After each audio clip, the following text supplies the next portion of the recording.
Hi, my name is Ron, and I'm here at Long Island O&P. And the reason I'm here is because I lost my leg when I was 9 years old, which was a few years ago. It was back in 1948. The differences in prosthetics, artificial limbs, between 1948 and 2013 is in some ways quite dramatic.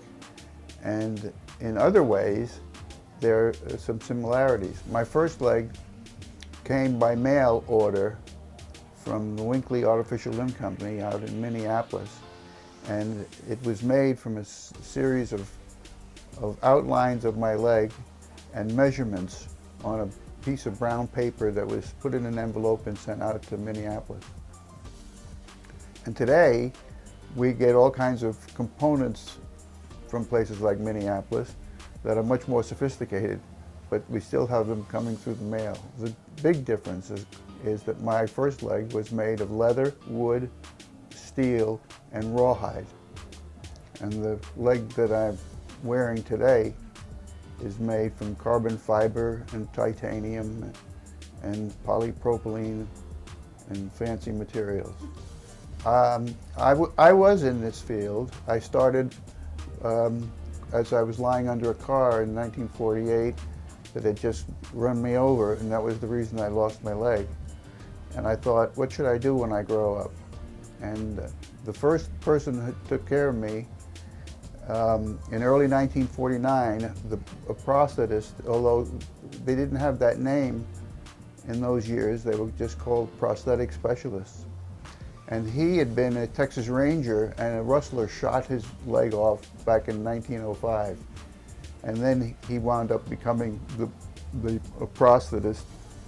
And he said to me, a little wide-eyed kid, why don't you think about going into this field? You'll never be a millionaire, but you'll do a lot of good. And so that was the essence of what determined my life script. I retired from my own practice in early 2000 something, and then about a year or two later, we had the opportunity to go to Cambodia to the Cambodian School of Prosthetics and Orthotics, which had students from, when we were there, 24 different countries. And that was a wonderful opportunity for me to share my experience with students from all parts of the world.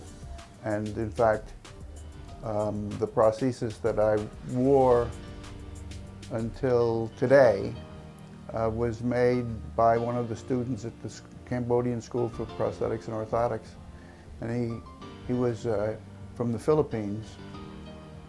And the socket that he made was the socket that was designed by a Mexican prosthetist and orthotist, and it was made in Cambodia by himself from the Philippines, and another student from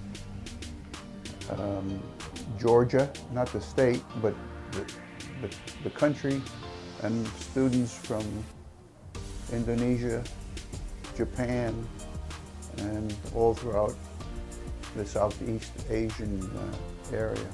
I was fortunate enough to know somebody who recommended Mark, and had said, quote, I think that you would be a good match.